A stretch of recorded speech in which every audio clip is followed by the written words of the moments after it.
Well, hello. This is Rochelle, and thank you for joining me here on the Creative Retreat YouTube channel.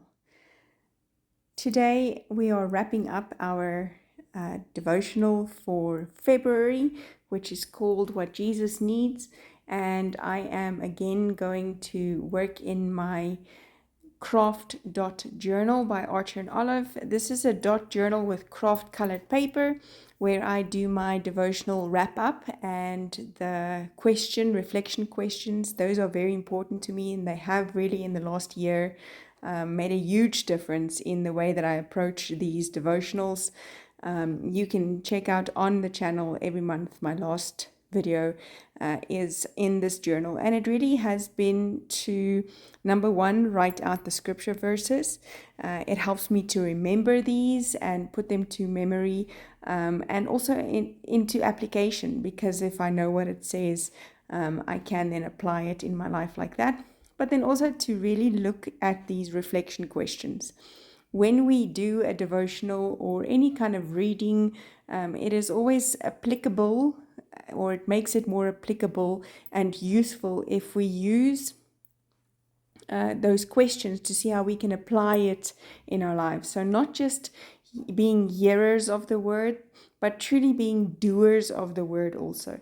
So it's not just a, okay, good tick box, I have read, but really it is a applying it to my everyday life, using those questions to help me to apply it to my everyday life. So what I do is I use the pattern paper, I cut out the reflection questions, I cut out the scriptures and the reading portions, and I back them onto the pattern paper because it just looks pretty, and it gives me some access to use these outside of my Bible. I put them in this journal, and so you don't need to make it pretty, but I've always said that if you have something that is aesthetically pleasing, it makes you want to come back to it.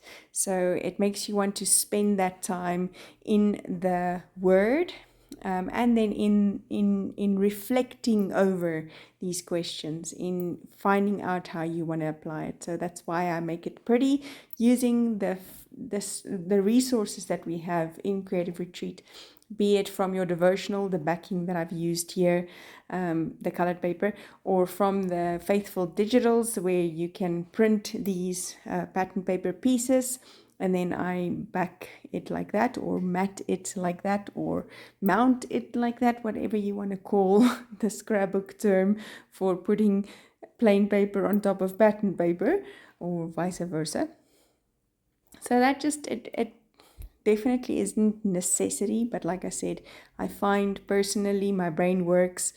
If I've made it aesthetically pleasing, it is easier for me to come back to it. I want to be around it. I want to spend time in it when it looks nice, when it looks pretty. So I'm just using an X-Acto knife. This specific one is a Cricut version. So it is the Cricut precision knife, craft knife, and I just cut it like that on a kind of self-healing cutting mat, and then using a steel ruler and making it quick and easy. So once I've done all of that, it is time to decorate the page a little bit, and I'm using the stickers from the physical kit for this month. I am so thankful. Like, I can't say it enough. I'm so thankful that I've gotten the physical kit for the past few months. Thank you so much for the effort and the energy that you've put into that, Danielle. We appreciate you so much. And then using these stickers, I am decorating the page. These flowers, again, if you can't get the physical kit, you can use the Faithfilled Digitals, cut out from the devotional, the back paper. You can cut out these beautiful florals. I sometimes find myself, when I have too much of a choice, I find it hard to make a choice. So I do have to also kind of tell myself to remember what it's really about. It's not about all of the various choices. It's not about over decorating. It really and truly is about spending time in the Word. And that's what we're doing. So the reflection questions on this devotional, What Jesus Needs, obviously brings us back to looking at the challenges or the daily things that Jesus faced, how does that then help me to understand what it is that I'm going through? If Jesus had physical needs, like he said that despite his physical needs, despite his family going through to the temple, he still, his first and foremost, even in the temple, even as a 12-year-old child, even as a son in the house, his first priority was doing things that his father wants. His first priority was, despite his need, despite his hunger, despite his thirst, to be doing the things that the father wants. Then he also says, I say and do nothing unless my Father says and does it. So we can learn from Jesus that, especially in those moments where we kind of go haywire in trying to get everything done, which I've just been through a stage like that in my life. Every year in February, we have a big conference. I have got a lot of things to do. I'm working in the Father's house, but is my work doing like the deeds, like Martha, or is my work hearing from the Lord, like Mary? And that's what Jesus did. Jesus sat and listened to the Father and taught what the Father taught him. So let's be like Jesus, and even in our needs, to spend time with the Father and do only what the Father wants us to do.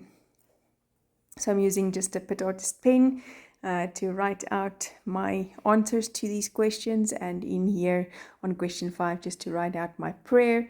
And I'm so thankful for the Lord working in my heart to have a willing heart and a surrendered mind, so that I can do the things that he wants me to do. Using just the flour to kind of add a little bit of more, because more is more. No, I have the elements available, and it really has been, like I said, such a beautiful privilege to be able to use it, but then I kind of want to put it everywhere. So just finishing up, cutting in half and using all of the goodies to fill in all the blank spaces with hearts and flowers. So pretty.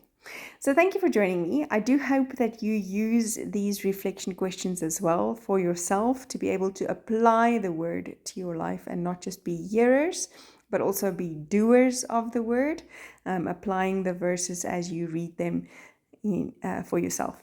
Thank you so much for joining me. Join the other girls as well, and I'll see you again soon. Bye-bye.